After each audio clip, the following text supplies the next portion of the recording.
ഫിലോസഫിയിൽ unit 4 chapter 16 Indian schools of philosophy. അപ്പോൾ ഇവിടെ നമ്മൾ ഓൾറെഡി പ്രീവിയസ് ചാപ്റ്റർ കണ്ടിരുന്നു. ഫിലോസഫി എന്ന് പറഞ്ഞാൽ love for wisdom or knowledge എന്നുള്ളതാണ്. ഇന്ത്യൻ ഫിലോസഫി എന്ന് പറയുന്നത് ഇന്ത്യൻ സിവിലൈസേഷനെ ഷേപ്പ് ചെയ്യുന്നതിൽ, അല്ലെങ്കിൽ ഇന്ത്യൻ വാല്യൂസ്, എഡ്യൂക്കേഷൻ ഐഡിയൽസ് ഇതിനെയൊക്കെ ഷേപ്പ് ചെയ്യുന്നതിൽ ഒരു പ്രധാന പങ്ക് വഹിച്ചിട്ടുള്ള ഒന്ന് തന്നെയാണ്. അതല്ലെങ്കിൽ റിലീജിയസ് അല്ലെങ്കിൽ സ്പെക്കുലേറ്റീവ് തോട്ടിനും അപ്പുറത്തേക്ക്, അല്ലെങ്കിൽ അതിനപ്പുറം കടന്നു ചെന്ന് ക്വാളിറ്റി ഓഫ് ലൈഫിനെയും കൾച്ചറൽ ഐഡൻറ്റിറ്റി ഓഫ് ഇന്ത്യൻ സൊസൈറ്റിയിലേക്കും കോൺട്രിബ്യൂട്ട് ചെയ്തിട്ടുള്ള ഒന്നാണ്. ഇന്ത്യൻ എഡ്യൂക്കേഷണൽ സ്ട്രക്ചർ നമ്മൾ നോക്കുകയാണെങ്കിൽ അത് ട്രഡീഷണൽ ആയിട്ടും മോഡേൺ ആയിട്ടുള്ള എലമെൻസും ഉണ്ട്. പല ഫിലോസഫിക്കൽ റൂട്ട്സിൽ നിന്നും പലതും ഉൾക്കൊണ്ടതായിട്ട് നമുക്ക് കാണാം, especially scriptures, moral teachings and spiritual ideologies. ഒരു പ്രോസ്പെക്റ്റീവ് ടീച്ചേഴ്സ് എന്നുള്ള നിലയ്ക്ക് ഇന്ത്യൻ ഫിലോസഫിയെക്കുറിച്ച് മനസ്സിലാക്കിയേണ്ടത് വളരെയധികം അത്യാവശ്യമാണ്. കാരണം നമ്മുടെ historical context and the nature of Indian education appreciate ചെയ്യാനായിട്ട് അത് വളരെയധികം ഹെൽപ്ഫുള്ളായിരിക്കും. ഇനി എന്താണ് ഇന്ത്യൻ ഫിലോസഫിയുടെ outlook and approach? Indian philosophical traditions അറിയപ്പെടുന്നത് തന്നെ അവരുടെ വൈവിധ്യത്തിനാണ്, അല്ലെങ്കിൽ ഡൈവേഴ്സിറ്റി ഇൻ വ്യൂസിനാണ്. പക്ഷേ വളരെ സിന്തറ്റിക് ആൻഡ് ഹോളിസ്റ്റിക് ആയിട്ടുള്ള ഒരു അപ്രോച്ചും കൂടെ അവർ മെയിൻറ്റെയിൻ ചെയ്യുന്നുണ്ട്. Synthetic means combined and holistic means all embracing. അപ്പോൾ വെസ്റ്റേൺ അതെല്ലാം ഉൾക്കൊണ്ടുകൊണ്ടിട്ടുള്ള ഒരു അപ്രോച്ചാണ്. അപ്പോൾ വെസ്റ്റേൺ ഫിലോസഫിയുമായി താരതമ്യപ്പെടുത്തുമ്പോൾ നമുക്ക് മനസ്സിലാക്കാൻ പറ്റുന്നത് വളരെ റാഷണലായിട്ട്, അതായത് western philosophy rational analysis and intellectual abstraction ആണെങ്കിൽ ഇന്ത്യൻ ഫിലോസഫി ഡീപ്ലി സ്പിരിച്വൽ ആയിട്ടുള്ള ഒന്നാണ്. നമ്മുടെ ഇന്നർ എക്സ്പീരിയൻസ് ആൻഡ് റിയലൈസേഷനുമായിട്ടാണ് അത് ഡീൽ ചെയ്യുന്നത്. ഇവിടെ എംഫസൈസ് ചെയ്യുന്നത് സെൽഫ് റിയലൈസേഷനാണ്. അതാണ് ഇവിടുത്തെ അൾട്ടിമേറ്റ് കോൾ ഓഫ് ലൈഫായിട്ട് നമ്മൾ കൺസിഡർ ചെയ്യുന്നത്. പിന്നെ പല പ്രാക്ടിക്കൽ പാർട്സും ഇന്ത്യൻ ഫിലോസഫിയുടെ ഭാഗമാണ്, like yoga, renunciation, meditation to attain liberation or moksha. ഇനി കോർ ടീച്ചിങ്സും അതുപോലെ തന്നെ യൂണിറ്റി വിത്തിൻ ഡൈവേഴ്സിറ്റി എന്നുള്ളൊരു കോൺസെപ്റ്റുമാണ് ഇവിടെ നോക്കുന്നത്. അപ്പോൾ പല സ്കൂൾസ് ഓഫ് ഫിലോസഫിയും ഇന്ത്യൻ ഫിലോസഫിക്കുള്ളിൽ തന്നെ എക്സിസ്റ്റ് ചെയ്യുന്നുണ്ട്. അതിൽ പലതും ഒന്നിൽ നിന്ന് വ്യത്യസ്തവുമാണ്. അത് ഓരോ ഫിലോസഫിയുടെ സ്കൂളും കാണുമ്പോൾ നമുക്ക് മനസ്സിലാവും. അപ്പോൾ അവർ ഭയങ്കര ഷെയർഡ് ആയിട്ടുള്ളൊരു spiritual and moral foundation Indian ഫിലോസഫിക്ക് കോൺട്രിബ്യൂട്ട് ചെയ്തിട്ടുണ്ട്. അപ്പോൾ ഇതിൽ ഏതൊക്കെയാണ് വരുന്നതെന്ന് പറഞ്ഞാൽ, ഒന്ന് പുരുഷാർത്ഥാസ് എന്നുള്ളതാണ്, അതായത് ബ്രോഡ് ഹ്യൂമൻ വാല്യൂസ്. ഇവർക്ക് പ്രധാനമായിട്ടും 4 ലക്ഷ്യങ്ങളാണുള്ളത്. ഒന്ന് ധർമ്മം പരിപാലനം എന്ന് പറയുന്നത് കൊണ്ട് എന്താണ്? നീതിപൂർവമായുള്ള ധർമ്മപൂർവമായിട്ടുള്ള ഒരു ജീവിതം. Artha means material prosperity. Kama means desire അല്ലെങ്കിൽ sensual pleasure. And final one is moksha അല്ലെങ്കിൽ ലിബറേഷൻ, വിമുക്തി. അപ്പോൾ ഇവിടെ എംഫസിസ് കൂടുതൽ കൊടുക്കുന്നത് എത്തിക്കൽ ആൻഡ് സ്പിരിച്വൽ ഡെവലപ്മെൻറ്റിലാണ് റാദർ ദാൻ ഇൻ്റലക്ച്വൽ സ്പെക്കുലേഷൻ. ഇനി പെസിമിസ്റ്റിക് ബിഗിനിങ് വിത്ത് സ്പിരിച്വൽ ഹോപ്പാണ്. അപ്പോൾ ലൈഫിനെ ഇവിടെ കൺസിഡർ ചെയ്യുന്നത് സഫറിങ് ആയിട്ടും ഇംപെർമനൻ്റ് ആയിട്ടും, നമുക്ക് ചുറ്റും കാണുന്ന ലോകം മായയാണെന്നും അത് ദുഃഖങ്ങളാലും ദുരിതങ്ങളാലും നിറഞ്ഞ ഒന്നാണെന്നുമാണ് ഇവിടെ വിശ്വസിക്കുന്നത്.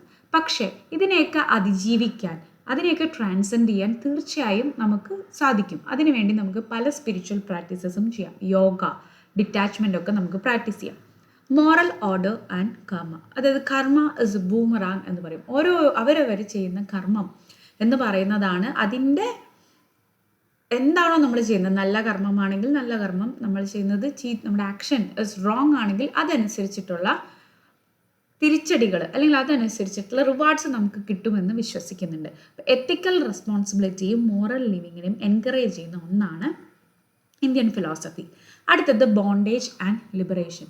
ഇനി മറ്റൊരു വിശ്വാസം എന്ന് പറയുന്നത് the cycle of birth and rebirth അല്ലെങ്കിൽ സംസാര.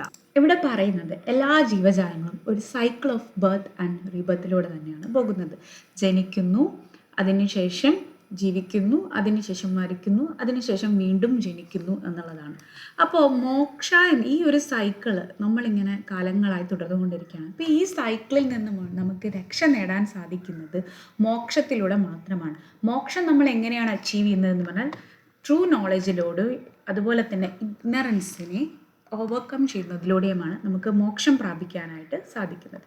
അപ്പോൾ ഇന്ത്യൻ ഫിലോസഫിയിലെ പല സ്കൂൾസിൻ്റെയും ഹയ്യസ്റ്റ് എയിമായിട്ട് കൺസിഡർ ചെയ്യുന്നത് മോക്ഷ എന്നാണ്. അതായത് ജീവിതത്തിൻ്റെ സുപ്രീം എയിമായിട്ട് കൺസിഡർ ചെയ്യുന്നത് മോക്ഷത്തിനെയാണ്. അപ്പോൾ മോക്ഷം എന്ന് പറഞ്ഞാൽ എന്താണ്? Freedom from suffering, ignorance and the cycle of rebirth. ഈ നമ്മുടെ ഈ ജീവിതം എന്ന് പറയുന്നത് ഫുൾ സഫറിങ് ആണ് അല്ലേ?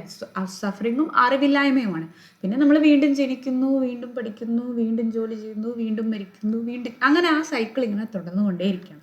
അപ്പം അതിൽ നിന്നുള്ള ഫ്രീഡത്തിന് ഇനി ഒരിക്കലും ജനിക്കാതിരിക്കാനും, അതുപോലെ തന്നെ സ്വർഗത്തിലോ നരകത്തിലോ സ്വർഗത്തിലായിരിക്കും, സ്വർഗത്തിൽ പോയി എത്തിച്ചേരുന്നതിനാണ് മോക്ഷ എന്ന് പറയുന്നത്. It signifies eternal bliss self realisation and oneness with divine. ആ ദൈവവുമായി ഒന്നിച്ചു ചേരുന്നതിനെയും സ്വയം മനസ്സിലാക്കുന്നതിനെയും പരിപൂർണമായിട്ടുള്ള നമുക്ക് കിട്ടുന്ന ആ ഭാഗ്യത്തിനെയാണ് നമ്മൾ മോക്ഷം എന്നുകൊണ്ട് ഉദ്ദേശിക്കുന്നത്. അപ്പം ഇന്ത്യൻ ഫിലോസഫി എന്ന് പറയുന്നത് മെറ്റീരിയൽ ബെനിഫിറ്റിൽ വിശ്വസിക്കുന്ന ഒന്നല്ല, പക്ഷേ മെറ്റീരിയൽ ബെനിഫിറ്റിനെ ഫോളോ ചെയ്യുന്ന ഒന്നല്ല, പക്ഷേ ഏറ്റവും നല്ലത് എന്താണ്, മനുഷ്യനെ ഏറ്റവും മികച്ചത് എന്താണ്, അതിനെ ഫോളോ ചെയ്യുന്നതാണ് ഇന്ത്യൻ ഫിലോസഫി. ഇന്ത്യൻ ഫിലോസഫിക്കൽ ട്രഡീഷനിൽ 2 പില്ലേഴ്സ് ഉണ്ടെന്നാണ് നമ്മൾ പറയുന്നത്. ഒന്ന് ഫിലോസഫി ആൻഡ് റിലീജിയൻ, രണ്ടാമത്തേതാണ് philosophy as a way of life. അതായത് ഇന്ത്യൻ ഫിലോസഫിയെ നമുക്ക് വേണമെങ്കിൽ മതവുമായിട്ട് ലിങ്ക് ചെയ്യാം, അല്ലെങ്കിൽ ഒരു ജീവിത രീതിയായിട്ടും കാണാം. ഫിലോസഫി ആൻഡ് റിലീജിയൻ നോക്കുകയാണെങ്കിൽ ഇത് രണ്ടും സീക്ക് ചെയ്യുന്നത് ലിബറേഷൻ ആൻഡ് സ്പിരിച്വൽ അവേക്കനിങ് ആണ്.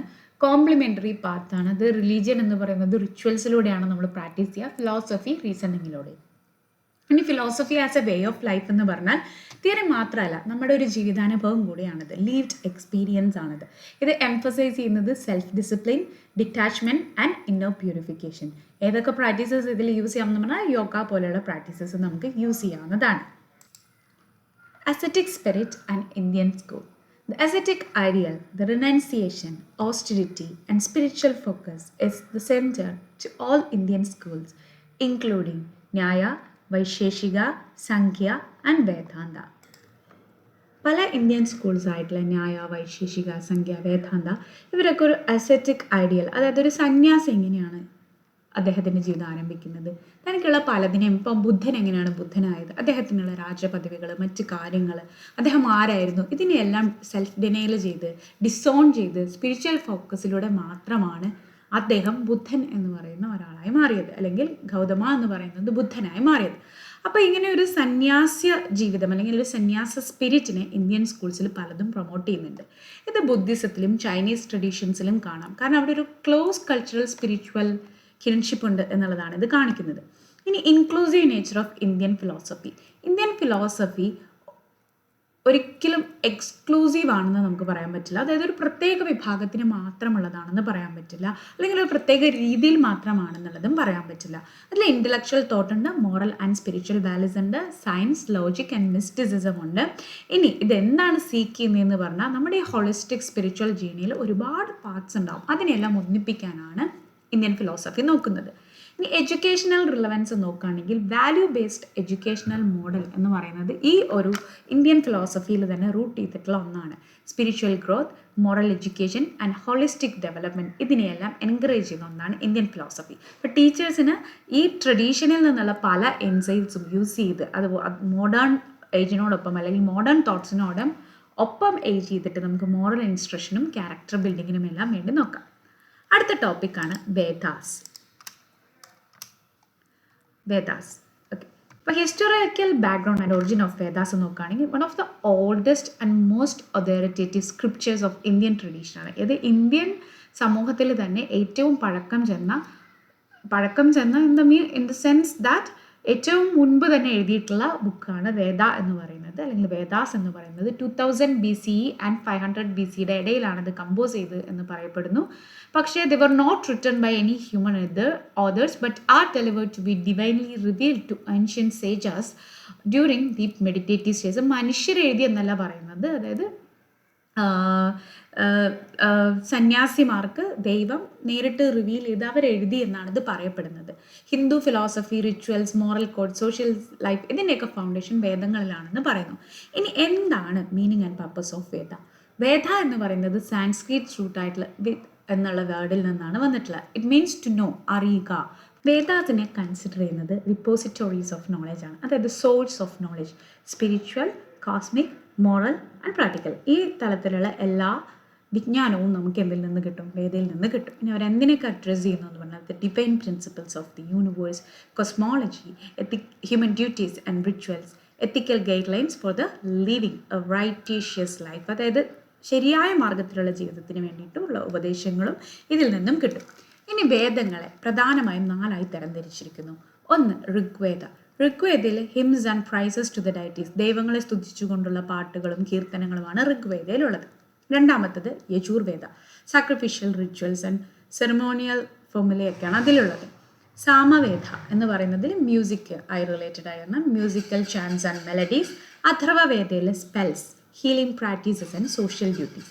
ഈ ഒരു detailed overview of each Veda നോക്കുകയാണെങ്കിൽ first Rigveda. Rigveda is the oldest, ഏറ്റവും കൂടെ ആദരവോടുകൂടിയും ഏറ്റവും ഓൾഡസ്റ്റുമായിട്ടുള്ള വേദത്തിനെയാണ് ഋഗ്വേദ എന്ന് പറയുന്നത്. ഏകദേശം 1000 ഹിംസ് വരെ ഇതിൽ കൺസിഡർ ചെയ്യുന്നത്, സ്തുതിഗീതങ്ങൾ ഇതിൽ കൺസിഡർ ചെയ്യുന്നുണ്ട്. നാച്ചുറൽ ഫോഴ്സസ് ആയിട്ടുള്ള അഗ്നി, ഇന്ദ്ര, വരുണ, ഇവരെ 3 പേരെയും പ്രൈസ് ചെയ്തുകൊണ്ടുള്ളതാണ് ഈ കീർത്തനങ്ങൾ എന്ന് പറയുന്നത്. അപ്പോൾ വേദിക് റിച്വൽസ് ആൻഡ് മിത്തോളജിയുടെ ബേസിക്സ് ഈ ഋഗ്വേദയിലാണ് കാണാനായിട്ട് സാധിക്കുന്നത്. അടുത്തത് യജുർവേദ. യജുർവേദ എന്ന് പറയുന്നത് prose and verse, instructions for performing rituals, എങ്ങനെയാണ് റിച്വൽ അല്ലെങ്കിൽ എങ്ങനെയാണ് ചില പൂജാതി കർമ്മങ്ങളൊക്കെ ചെയ്യുക എന്നുള്ളതാണ് യജുർവേദയിൽ പറയുന്നത്. അതിൽ തന്നെ 2 ആയിട്ട് യജുർവേദത്തിനെ തിരിച്ചിട്ടുണ്ട്. ഒന്ന് Krishna Yajurveda, black and arrange. രണ്ടാമത്തത് ശുക്ല. ശുക്ല എന്ന് പറഞ്ഞാൽ വൈറ്റ് എന്നാണ് അർത്ഥം. Shukla Yajurveda which means well organised. Samaveda. Samaveda ഋഗ്വേദയിൽ നിന്നും ഡിറൈവ് ചെയ്ത ഒന്ന് തന്നെയാണ്, പക്ഷേ മ്യൂസിക്കൽ ചാൻഡിങ്ങിന് വേണ്ടിയിട്ടാണ് ഇത് ഓർഗനൈസ് ചെയ്തിട്ടുള്ളത്. ഫൗണ്ടേഷൻ ഓഫ് ഇന്ത്യൻ ക്ലാസിക്കൽ മ്യൂസിക്കായിട്ട് സാമവേദയെ കൺസിഡർ ചെയ്യുന്നുണ്ട്. അടുത്തത് Atharvaveda which is rich in folk traditions, medicinal practices, magic spells and philosophical hymns. അപ്പോൾ ഇതിൽ റിഫ്ലക്റ്റ് ചെയ്യുന്നത് practical and popular side of the Vedic ലൈഫാണ്. ഇനി ഓരോന്നിൻ്റെയും സ്ട്രക്ചർ ഇവിടെ കൊടുത്തിട്ടുണ്ട് എന്താണെന്നുള്ളത്. എല്ലാ വേദയും ട്രഡീഷണലി 4 പാർട്സായിട്ട് ഡിവൈഡ് ചെയ്തിട്ടുണ്ട്. ഒന്ന് സംഹിതാസ്, അവിടെ ഹിംസ്, മന്ത്രാസ്, ചാൻസിൻ്റെ ഒരു കളക്ഷനാണ്. ബ്രാഹ്മണാസ്, അതായത് ഇവിടെ ടെക്സ്റ്റ് എന്ത് എക്സ്പ്ലെയിൻ ചെയ്യുന്നത്, റിച്വൽ ആൻഡ് സാക്രിഫൈസസ് എക്സ്പ്ലെയിൻ ചെയ്യും. ആരണ്യകാസ് എന്ന് പറഞ്ഞാൽ ഫോറസ്റ്റ് ബുക്സ്, ഇവിടെ സിംബോളിക് ആൻഡ് മെഡിറ്റേറ്റീവ് മീനിങ്സ് ആണ്. പിന്നീട് വരുന്നത് ഉപനിഷത്സ്. ഉപനിഷത്സ് എന്ന് പറയുന്നത് philosophical discourse on ultimate reality and self realisation ആണ്. The ashrama system, Vedic system of ലൈഫിനെ 4 പ്രോഗ്രസീവ് സ്റ്റേജിൽ നമുക്ക് ഡിവൈഡ് ചെയ്യാനായിട്ട് സാധിക്കും. ഇതിന് ഓരോന്നിനും അതിൻ്റേതായ ഡ്യൂട്ടീസും വാല്യൂസും ഉണ്ട്. ആദ്യത്തെ ബ്രഹ്മചര്യ എന്ന് പറയുന്നത് സ്റ്റുഡൻറ് ലൈഫാണ്. ആസ് എ സ്റ്റുഡൻറ് നമ്മൾ വേദം പഠിക്കുന്ന സമയത്തിനാണ് ബ്രഹ്മചര്യ എന്ന് പറയുന്നത്.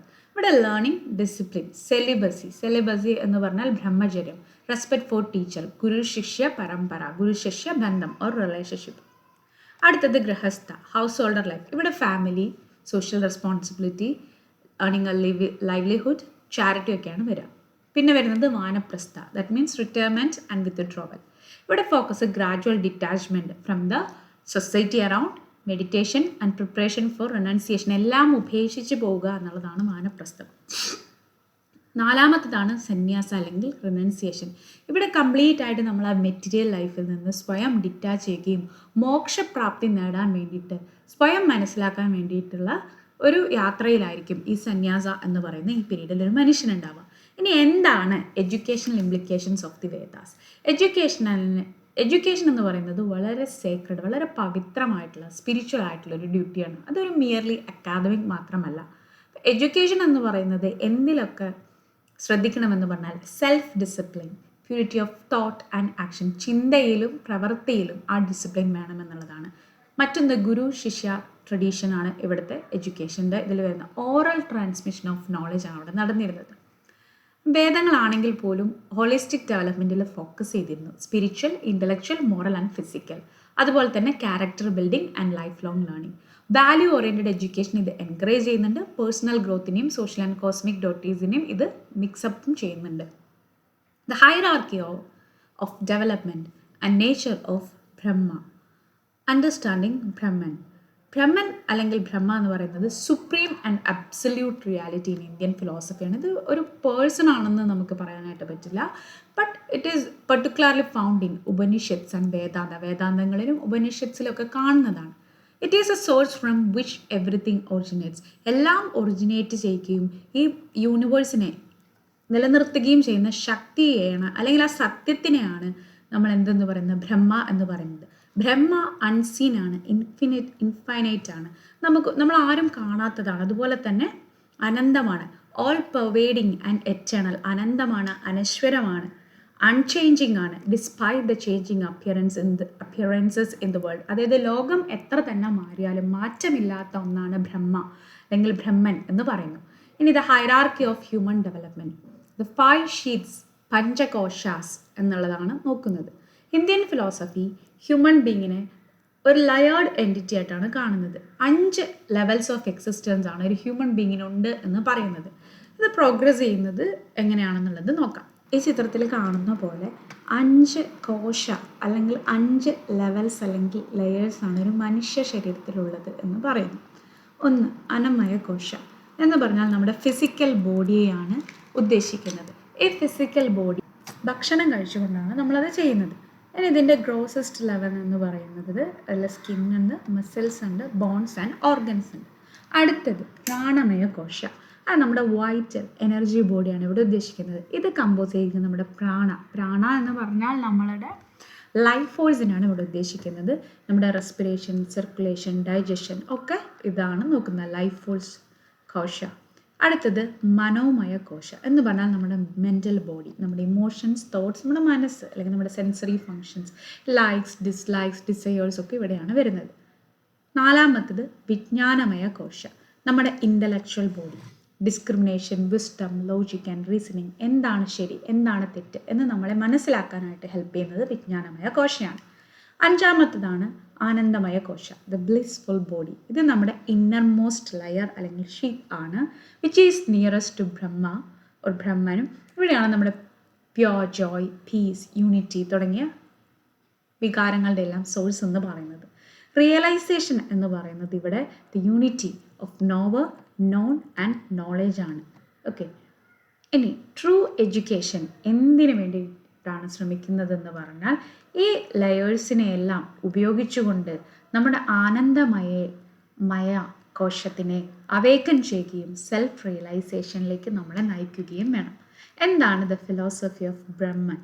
ബ്രഹ്മൻ എ സെൽഫ് ലുമിനസ്, അതായത് ഇത് സ്വയം പ്രകാശിക്കുന്ന ഒന്നാണ്. It illuminates all experiences but is not illuminated by anything else. നമുക്കുണ്ടാകുന്ന എല്ലാ എക്സ്പീരിയൻസസിനെയും പ്രകാശിപ്പിക്കാൻ അല്ലെങ്കിൽ പ്രകാശം ചൊരിയാൻ സാധിക്കുന്ന ഒന്നാണ് ബ്രഹ്മൻ എന്ന് പറയുന്നത്. പക്ഷെ മറ്റൊന്നിനാലും ഇല്ലുമിനേറ്റ് ചെയ്യപ്പെടാത്ത ഒന്നാണ് ബ്രഹ്മൻ എന്ന് പറയുന്നത്. ഇത് ഇമ്മോർട്ടലാണ്, ഒരിക്കലും മരണമില്ലാത്തതാണ്, അൺചേഞ്ചിങ് ആണ്. It supports and exits within all beings, എല്ലാ ജീവജാലങ്ങളുടെ ഉള്ളിലും ഉള്ള ഒന്നാണ് ബ്രഹ്മൻ. നോൺ ഡ്യുവൽ ആണ്, അതായത് അദ്വൈത എന്ന് പറയുന്നു. ദർ ഇസ് നോ സെക്കൻഡ്, ഇത് ഒന്ന് മാത്രമേ ഉള്ളൂ. ഓൾ മൾട്ടിപ്ലിസിറ്റി ഇസ് ഇല്യൂഷൻ, ഇതൊന്ന് മാത്രമേ ഉള്ളൂ, ബാക്കിയെല്ലാം എന്താണ്? ഇല്യൂഷനാണ് എന്നാണ് പറയുന്നത്. All beings are manifestations of Brahman so they may not have realise it due to ignorance. അതായത് നമ്മളെല്ലാം തന്നെ ഈ ബ്രഹ്മത്തിൻ്റെ, പരബ്രഹ്മം എന്നൊക്കെ പറയുന്നതിൻ്റെ മാനിഫെസ്റ്റേഷനാണ്. പക്ഷെ നമ്മളത് ഒരിക്കലും റിയലൈസ് ചെയ്യാത്തത് നമ്മളുടെ അറിവില്ലായ്മ കൊണ്ടാണെന്നാണ് ഇവിടെ പറയുന്നത്. The nature of the absolute അഥവാ സച്ചിദാനന്ദ. The essential nature of Brahman is described through 3 attributes of Sat Chit Ananda. Sat means truth or existence.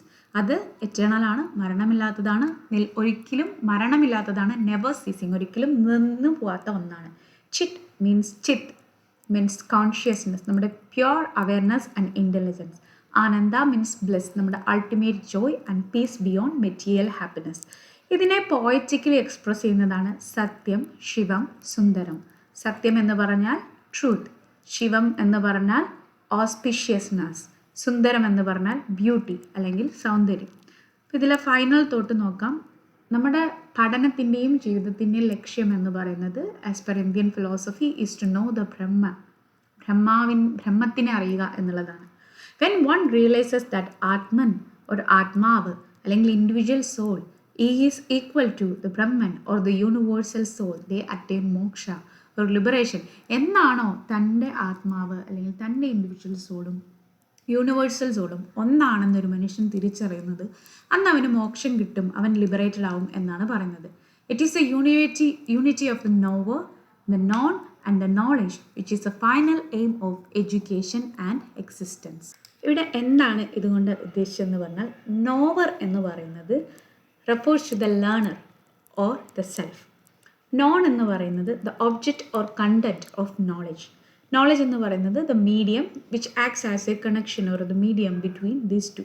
എഡ്യൂക്കേഷൻ്റെ ultimate goal എന്ന് പറയുന്നത് ഇൻഫോർമേഷൻ അക്വയർ ചെയ്യുക എന്നുള്ളത് മാത്രമല്ല, പക്ഷേ ദ സെൽഫ്, നമ്മൾ തന്നെ അല്ലെങ്കിൽ ദ നോവൽ തന്നെ, അല്ലെങ്കിൽ നമ്മൾ എന്താണോ ലേൺ ചെയ്യുന്നത് ആ ഒബ്ജക്റ്റ് ഓഫ് ലേണിംഗ് നോൺ, അതുപോലെ തന്നെ the understanding or the knowledge, ഇത് മൂന്നും ഒന്നാവുക, അതിൽ നിന്നും ഒരു റിയലൈസേഷൻ അല്ലെങ്കിൽ ഒരു എൻലൈറ്റ്മെൻറ്റ് കിട്ടുക.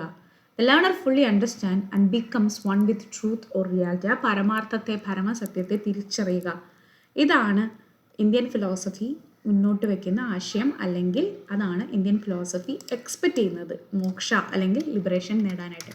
ഇതൊരു എഡ്യൂക്കേഷണൽ ഐഡിയലും ആണ്, മെറ്റാഫിസിക്കൽ എയിം ഓഫ് ലൈഫും ആണ്. അതായത് self realisation and unity with the universe ആണ് മോക്ഷം നേടാനുള്ള വഴി എന്നാണ് ഇവിടെ പറയുന്നത്. ഇനി എന്തൊക്കെയാണ് ഈ എഡ്യൂക്കേഷണൽ ഇംപ്ലിക്കേഷൻ ഓഫ് ഉപനിഷത്സ് എന്നുള്ളതാണ് പറയുന്നത്. അപ്പോൾ സ്പിരിച്വൽ പേഴ്സണാലിറ്റി, അതായത് എഡ്യൂക്കേഷൻ എന്താണ് ഡെവലപ്പ് ചെയ്യേണ്ടത്? ഒരു ലേണറുടെ ഇന്നർ എസൻസിനെയാണ് ഡെവലപ്പ് ചെയ്യേണ്ടത്. ജസ്റ്റ് ഇൻഫോർമേഷനിൽ മാത്രമല്ല ഫോക്കസ് ചെയ്യേണ്ടത്, ഒരു ആത്മാവിൻ്റെ സോൾ ഗ്രോത്ത് അല്ലെങ്കിൽ ദ റിയലൈസേഷൻ ഓഫ് ദി ഉള്ളിലുള്ള ഡിവൈൻ റിയാലിറ്റിയെ തിരിച്ചറിയുക.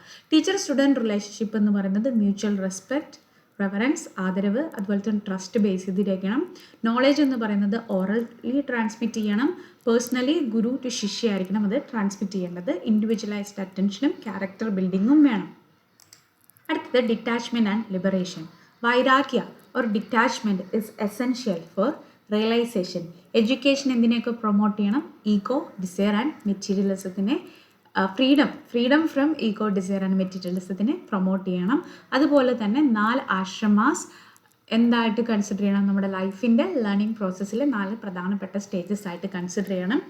അടുത്ത പോയിൻ്റാണ് acquisition of knowledge, the 3-fold method. 3 വഴികളിലൂടെയാണ് നമ്മൾ നോളേജ് അക്വയർ ചെയ്യേണ്ടത്. ഒന്ന് ശ്രവണ എന്ന് പറഞ്ഞാൽ ശ്രദ്ധിക്കുക, ഗുരു പഠിപ്പിക്കുന്നത് കോൺസെൻട്രേഷനോട് കൂടി ശ്രദ്ധിക്കുക.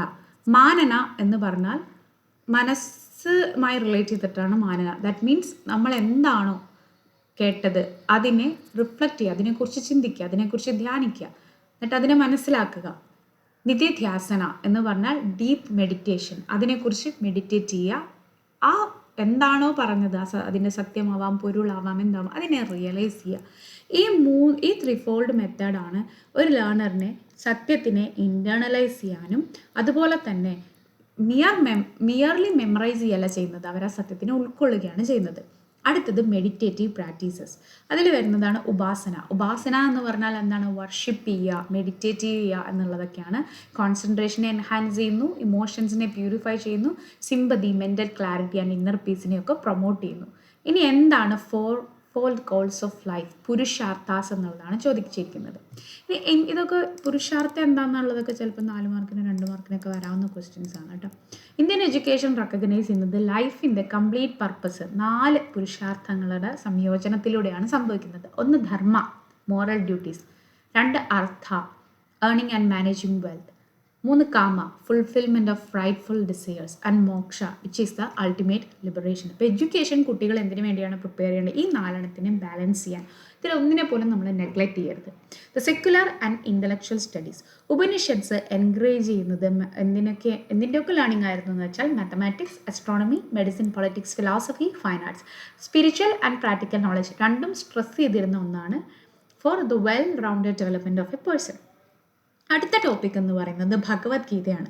അപ്പോൾ ഭഗവത്ഗീത എന്ന് പറയുന്ന വാക്കിൻ്റെ അർത്ഥം the song of the Lord എന്നുള്ളതാണ്. It's a sacred scripture within Mahabharata. മഹാഭാരതത്തിൽ തന്നെയുള്ളൊരു ഭാഗമാണ് ഭഗവത്ഗീത എന്ന് പറയുന്നത്. ഇതിൽ ആക്ച്വലി ലോർഡ് കൃഷ്ണ അല്ലെങ്കിൽ കൃഷ്ണനും അർജുനനും തമ്മിലുള്ളൊരു സംഭാഷണമാണ്. കുരുക്ഷേത്ര യുദ്ധത്തിൻ്റെ സമയത്ത് യുദ്ധഭൂമിയിൽ വെച്ച് അവർ തമ്മിൽ നടക്കുന്ന ഒരു സംഭാഷണമാണ് ഭഗവത്ഗീതയിലുള്ളത്. ഇതിനെ ഗോസ്പൽ ഓഫ് ഹ്യൂമാനിറ്റി എന്ന് പറയുന്നുണ്ട്. അതായത് ജീവിതത്തിൻ്റെ സത്യമൽ അല്ലെങ്കിൽ പൊരുൾ ഒരു സ്പിരിച്വൽ ഇൻസൈറ്റോടു കൂടിയും എത്തിക്കൽ ആക്ഷനോടും കൂടിയും പ്രസൻറ്റ് ചെയ്യുന്ന ഒന്നാണ് ഭഗവത്ഗീത എന്ന് പറയുന്നത്. ഇതിലെ സെൻട്രൽ മെസ്സേജ് എന്ന് പറയുന്നത് is about the idea of karma, selfless action and the integration of knowledge, devotion and action which acts as a path to salvation. മോക്ഷം പ്രാപിക്കാൻ വേണ്ടിയിട്ട് നമ്മൾ ചെയ്യേണ്ട കാര്യങ്ങൾ, നമ്മൾ എത്രത്തോളം ഡിവോഷനോടെയും നോളേജ്, ഡിവോഷൻ ആൻഡ് ആക്ഷനൊക്കെ ഇൻ്റഗ്രേറ്റ് ചെയ്യുകയും എത്രത്തോളം സെൽഫ്ലെസ് ആയിട്ടുള്ള ആക്ഷനുമാണ് നമ്മൾ ചെയ്യേണ്ടത് എന്നുള്ളതാണ് ഇവിടെ പറയുന്നത്. ഇതിൻ്റെ മലയാളം ഇവിടെ കൊടുത്തിട്ടുണ്ട്. നിസ്സംഗനായി എപ്പോഴും കർത്തവ്യമായ കർമ്മം ചെയ്യുക. സെൽഫ്ലെസ് ആയിട്ട് മറ്റുള്ളവരെക്കുറിച്ച് ചിന്തിക്കാതെ, മറ്റുള്ളതിനെക്കുറിച്ച് ചിന്തിക്കാതെ എന്താണോ കർമ്മം, എന്താണോ അവന് നിശ്ചയിച്ചിട്ടുള്ള കർമ്മം അല്ലെങ്കിൽ ഡ്യൂട്ടി അല്ലെങ്കിൽ എന്താണ് അവൻ ചെയ്യേണ്ടത് അത് ചെയ്യുക. എന്തുകൊണ്ടെന്നാൽ നിസ്സംഗനായി കർമ്മം ചെയ്യുന്ന ആൾ പരമപദം പ്രാപിക്കുന്നു. അവൻ എന്ത് കിട്ടുന്നു? മോക്ഷം കിട്ടുന്നു, സാൽവേഷൻ കിട്ടുന്നു, അല്ലെങ്കിൽ ദൈവത്തിനോടൊന്ന് ചേരുന്നു. സെൻട്രൽ മെസ്സേജ് ഓഫ് ഗീത എന്താന്ന് പറഞ്ഞാൽ എന്താണ് ധർമ്മം എന്നുള്ളതാണ് ഇവിടെ ടീച്ച് ചെയ്യുന്നത്. Without attachment to their outcomes. അതായത് ധർമ്മപരിപാലനമാണ് കൃഷ്ണൻ ഉപദേശിക്കുന്നത്. അതായത് ധർമ്മപരിപാലനം എന്ന് പറഞ്ഞാൽ ശരിയായതെന്തോ അത് ചെയ്യുക, അതിൻ്റെ ഔട്ട്കമ്മിനോട് യാതൊരു അറ്റാച്ച്മെൻറ്റും ഉണ്ടാവില്ല. നമ്മൾ ചെയ്യുന്ന പ്രവൃത്തിയിൽ നിന്ന് ചിലപ്പോൾ ദോഷമായിരിക്കാം ഭവിക്കുന്നത്, ചിലപ്പോൾ നല്ലതായിരിക്കാം ഭവിക്കുന്നത്. എന്ത് തന്നെയാണ് ഭവിക്കുന്നതെങ്കിലും ആ പ്രവൃത്തി ധർമ്മം പുലരുന്ന ഒന്നാണെങ്കിൽ അത് ചെയ്യുക എന്നുള്ളതാണ്. Mental discipline, emotional balance, intellectual clarity ഒക്കെ കൾട്ടിവേറ്റ് ചെയ്യുക. ഇപ്പോൾ ഡ്യൂട്ടി ആൻഡ് ഇമോഷൻ, ഇപ്പോൾ ചില സമയത്ത് നമ്മൾ ചെയ്യുന്ന പ്രവൃത്തി അല്ലെങ്കിൽ നമ്മുടെ ഡ്യൂട്ടി ആയിട്ട് നമ്മൾ ചെയ്യുന്ന പലതും നമ്മൾക്ക് അതിൽ നിന്ന് കിട്ടുന്ന ഒരു ഇമോഷനും എൻ്റയർലി ഡിഫറെൻ്റ് ആയിരിക്കും. ആ കാര്യം ഇവിടെ അഡ്രസ്സ് ചെയ്യുന്നുണ്ട്. ഹെൽപ്പിംഗ് ഇൻഡിവിജ്വൽസ് ആക്ട് വിത്ത് ഡിറ്റാച്ച്ഡ് കമ്മിറ്റ്മെൻറ്റ്. ഡിറ്റാച്ച്ഡ് ആയിരിക്കുക എന്നുള്ളതാണ്. അതായത് ഇപ്പം എന്തുകൊണ്ടാണ് കൃഷ്ണൻ അർജുനൻ ഇങ്ങനെ ഉപദേശിച്ചതെന്ന് അറിയാവുന്നതാണ്. അതായത് അർജുനൻ യുദ്ധത്തിന് നിൽക്കുമ്പോൾ അർജുനന് തോന്നുകയാണ്, എന്തിനാണ് ഞാനിങ്ങനെ യുദ്ധം ചെയ്യുന്നത്? എൻ്റെ ഫാമിലിക്കെതിരെ തന്നെയല്ലേ ഞാൻ യുദ്ധം ചെയ്യുന്നത്? എൻ്റെ കൂടപ്പിറപ്പുകൾക്കെതിരെ അല്ലേ? എത്രയോ പേര് നഷ്ടപ്പെട്ടു. അങ്ങനെയൊക്കെ തോന്നി ഈ യുദ്ധത്തിന് തയ്യാറാവാത്ത ഒരു നിമിഷം വരുമ്പോൾ കൃഷ്ണൻ ഉപദേശിക്കുന്നതാണ്, അത് അവൻ്റെ ധർമ്മമാണെന്ന് പറഞ്ഞ് കൃഷ്ണൻ ഉപദേശിക്കുന്നതാണ് ഗീത. ഗീതയിൽ ഏകദേശം 18 അധ്യായങ്ങളാണ് വരുന്നത്. The Gita harmonises 3 traditional parts of liberation. 3 വേയിൽ അല്ലെങ്കിൽ 3 രീതിയിൽ ലിബറേഷൻ അറ്റൈൻ ചെയ്യാമെന്നുള്ളതാണ് ഗീത പറയുന്നത്. ഒന്ന് Jnana Yoga, which is the path of knowledge. അത് തിങ്കേഴ്സിനും ഫിലോസഫേഴ്സിനും വേണ്ടിയിട്ടുള്ളതാണ്. അവരെന്ത് റിയലൈസ് ചെയ്യുന്നു? The connection between the self and the Brahma. രണ്ടാമത്തത് Bhakti yoga, the path of devotion. ഇത് ഇമോഷണൽ ആൻഡ് ഡിവോഷണൽ പേഴ്സണാലിറ്റീസ് ഉള്ളവരാണ്. ഇവരെന്തായിരിക്കും എന്ന് പറഞ്ഞാൽ the involves loving surrender to God. മൂന്നാമത് Karma Yoga, the path of action. ഇത് പ്രാക്ടിക്കൽ പീപ്പിളിനുള്ളതാണ്. The focuses on duty without selfish desire. അപ്പോൾ ഭക്തിയോഗയ്ക്ക് ഏറ്റവും ഭക്തിയോഗ എന്ന് പറഞ്ഞാൽ ഭയങ്കരമായിട്ടുള്ള ഭക്തി എന്നുള്ള അർത്ഥത്തിലാണ്. അപ്പോൾ അതിനൊരു എക്സാമ്പിൾ പറയുന്നത് കൃഷ്ണൻ്റെ ഗോപികമാരെല്ലാം ഭയങ്കരമായിട്ട് സ്നേഹിക്കുക ആരാധിക്കുകയൊക്കെ ചെയ്തിരുന്നു. ആ സമയത്ത് കൃഷ്ണൻ ഇവരുടെ കുളിച്ചുകൊണ്ടിരിക്കുമ്പോൾ ഡ്രസ്സൊക്കെ എടുത്തിട്ട് മരത്തിൽ കയറുന്നുണ്ട്. അപ്പോൾ പലരും ക്രിട്ടിസൈസ് ചെയ്യുന്നൊരു ഇതാണ്. അപ്പോൾ കൃഷ്ണൻ ഇങ്ങനെ എടുത്തുകൊണ്ട് പോകുമ്പോൾ എല്ലാവരും പറയുന്നുണ്ട് കൃഷ്ണ ഞങ്ങളുടെ ഡ്രസ്സാന്ന് പറയുമ്പോൾ കൃഷ്ണൻ പറയുന്നുണ്ട് നിങ്ങൾ കൃഷ്ണൻ ദൈവമാണെന്നുള്ളത് അറിഞ്ഞോ അറിയാതെ അവർക്ക് അറിയാവുന്നൊരു കാര്യമാണ്. അപ്പോൾ കൃഷ്ണൻ പറയുന്നുണ്ട് നിങ്ങൾ എന്നെ അത്രത്തോളം ദൈവമായി കാണുന്നുണ്ട്, ദൈവമായി ആരാധിക്കുന്നുണ്ടെങ്കിൽ വിവസ്ത്രരായി കയറി വരൂ എന്ന് അവരോട് പറയുന്നുണ്ട്. അപ്പം ഇത് കേട്ട ആ ഭക്തി മൂലമാണ് അല്ലെങ്കിൽ അത്രയും ഭക്തി ഉള്ളത് കൊണ്ടാണ് അവർ കയറി വരുന്നതെന്ന് പറയപ്പെടുന്നു. ഇതൊക്കെ സ്റ്റോറീസാണ്. I don't know whether I should tell this. Okay, അപ്പോൾ ഇതാണ് പാത്ത് ഓഫ് ഡിവോഷൻ എന്ന് പറയുന്നത്. കർമ്മയോഗ എന്ന് പറയുന്നത് കർമ്മം ചെയ്തുകൊണ്ട് ഒരു സെൽഫിഷ് ഡിസയറും ഇല്ലാതെ കർമ്മം ചെയ്യുക എന്നുള്ളതാണ്. അപ്പോൾ ഗീത പറയുന്നത് ഈ 3 പാത്തും വാലിഡാണ്. ഈ 3 പാത്തിൽ ഏത് വേണമെങ്കിലും ഒരാൾക്ക് തിരഞ്ഞെടുത്തുകൊണ്ട് മോക്ഷം പ്രാപിക്കാവുന്നതാണ്. When this path is followed with sincerity and detachment എന്ന് പറയുന്നുണ്ട്. ഇനി ഗീതയിലെ യൂണിവേഴ്സൽ മെസ്സേജ് എന്ന് പറഞ്ഞാൽ ഗീതയിലെ ടീച്ചിങ്സ് എല്ലാം തന്നെ യൂണിവേഴ്സൽ ആൻഡ് ടൈംലെസ് ആണ്. ബിക്കോസ് ഈ ഫിലോസഫി ഇൻക്ലൂസീവ് ആണ്, open to regardless of caste, status and stage of life. മറ്റൊന്ന് പ്രാക്ടിക്കലാണ്. പലപ്പോഴും നമ്മൾ നേരിടുന്ന പല ധർമ്മ സങ്കടങ്ങൾക്കുമുള്ള പ്രശ്നപരിഹാരങ്ങൾ ഗീതയിലുണ്ടെന്ന് പറയുന്നുണ്ട്. അടുത്തത് എലിവേറ്റിംഗ് ആണ്. ഇൻഡിവിജ്വൽസിനെ ഇത് ഇൻസ്പയർ ചെയ്യുന്നുണ്ട്. എന്തിന്? സ്പിരിച്വലി ഉണരാൻ വേണ്ടി അല്ലെങ്കിൽ ഉയരാൻ വേണ്ടിയൊക്കെ ഇത് ഹെൽപ്പ് ചെയ്യുന്നുണ്ട്. കർമ്മയോഗ, നമ്മൾ ഇതിൽ ഫോക്കസ് ചെയ്യുന്നത് കർമ്മയോഗയിലാണ്. The essence of action without attachment. അപ്പോൾ കർമ്മയോഗ പഠിപ്പിക്കുന്നത് ഒരാൾ അയാളുടെ ഡ്യൂട്ടി പെർഫോം ചെയ്യണം സിൻസിയറായിട്ട്, without being emotionally attached to the result. ആ റിസൾട്ടിനോട് നമുക്കൊരു ഇമോഷൻ, ഇപ്പം നമ്മൾ പഠിക്കുന്നു എന്നുള്ളതിന് അതിൻ്റെ റിസൾട്ടിനോട്, അത് ജയമായിക്കോട്ടെ തോൽവി ആയിക്കോട്ടെ, നമ്മുടെ കർമ്മം ചെയ്യുക എന്നുള്ളതാണ് കർമ്മയോഗം കൊണ്ട് ഉദ്ദേശിക്കുന്നത്. അപ്പോൾ ഗീത ഇൻട്രൊഡ്യൂസ് ചെയ്യുന്നത് the idea of nishkama karma, the action performed without desire for the fruits. ഇത് തന്നെ ബൈബിളിലും പറയുന്നുണ്ട്. ഇടത് കൈ കൊടുക്കുന്നു വലത് കൈ അറിയരുതെന്നോ പറയുന്നുണ്ട്. അതുപോലെ തന്നെ അങ്ങോട്ടും തെറ്റിയെന്നൊന്നും കുഴപ്പമില്ല. ഓക്കെ, അങ്ങനെ പറയുന്നുണ്ട്. അതുപോലെ തന്നെ ഫലം ഇച്ഛിക്കാതെ കർമ്മം ചെയ്യുക എന്നുള്ളതും പറയുന്നുണ്ട്, നിഷ്കാമ കർമ്മം. അപ്പോൾ ഒരാൾ എന്ത് ചെയ്യണം? He must choose work that aligns with once inner nature, perform duties with precision and dedication, surrender the outcome to the divine or to the welfare of all. ഇത് എന്തിലേക്ക് നമ്മളെ ലീഡ് ചെയ്യുമെന്നാണ് പറയുന്നത്? Inner piece, efficiency and spiritual growth. ഇനി ഇവിടെ unity of parts മൂന്നെണ്ണം പറയുന്നുണ്ട്: ജ്ഞാന, ഭക്തി, കർമ്മ.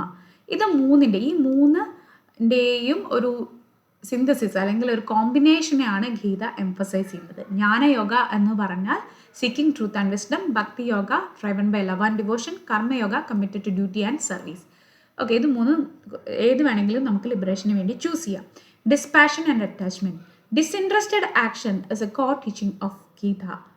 Detachment from results, study mental focus in success or failure.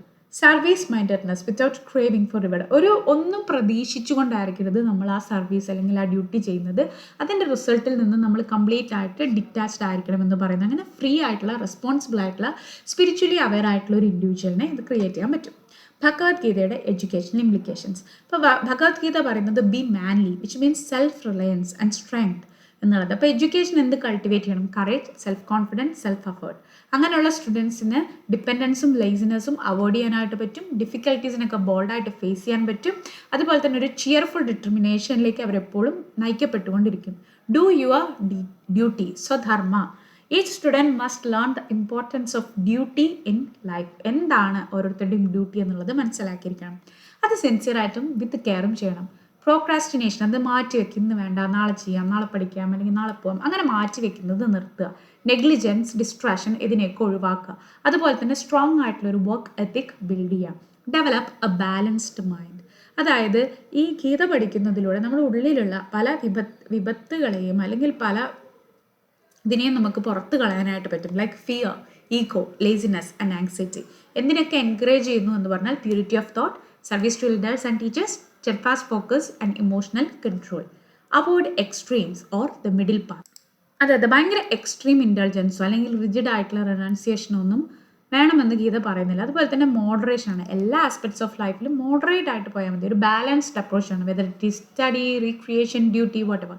അതൊരു ഹോളിസ്റ്റിക് ഡെവലപ്മെൻറ്റിലേക്ക് ലീഡ് ചെയ്യുന്നു എന്ന് പറയുന്നുണ്ട്. ഹ്യൂമാനിറ്റിയെ സെർവ് ചെയ്യുക, സെൽഫ്ലെസ് സർവീസ് അല്ലെങ്കിൽ സേവയാണ് ഗീത പ്രൊമോട്ട് ചെയ്യുന്നത്. ഇപ്പോൾ സ്റ്റുഡൻറ്റ് എന്തിനു വേണ്ടി വർക്ക് ചെയ്യണം?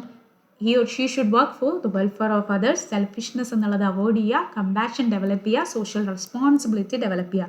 ബി എ ജ്ഞാനി, നോളേജിനെ സീക്ക് ചെയ്യുക അല്ലെങ്കിൽ തേടുക, അതുപോലെ തന്നെ സെൽഫ് റിയലൈസേഷനെയും തേടുക. ഇതാണ് നമ്മുടെ പല ആഗ്രഹങ്ങളെയും സെൽഫ് റിയലൈസേഷനിലേക്ക് എത്തിക്കാനായിട്ട് നോക്കുക. അപ്പോൾ 4 ടൈപ്പ് ഓഫ് ഡിവോട്ടീസ് ആണുള്ളത്. ഒന്ന് artha, means seeks relief from suffering. അവർക്കുണ്ടാവുന്ന പ്രശ്നങ്ങളിൽ നിന്നുള്ള റിലീഫാണ് ആർത്ഥ. ഇതിനൊക്കെ സംസ്കൃത് പ്രൊണൗൺസിയേഷൻ ഇത് തന്നെയാണെന്ന് I'm not sure. I'm making any mistake, എന്നോട് ക്ഷമിക്കുക.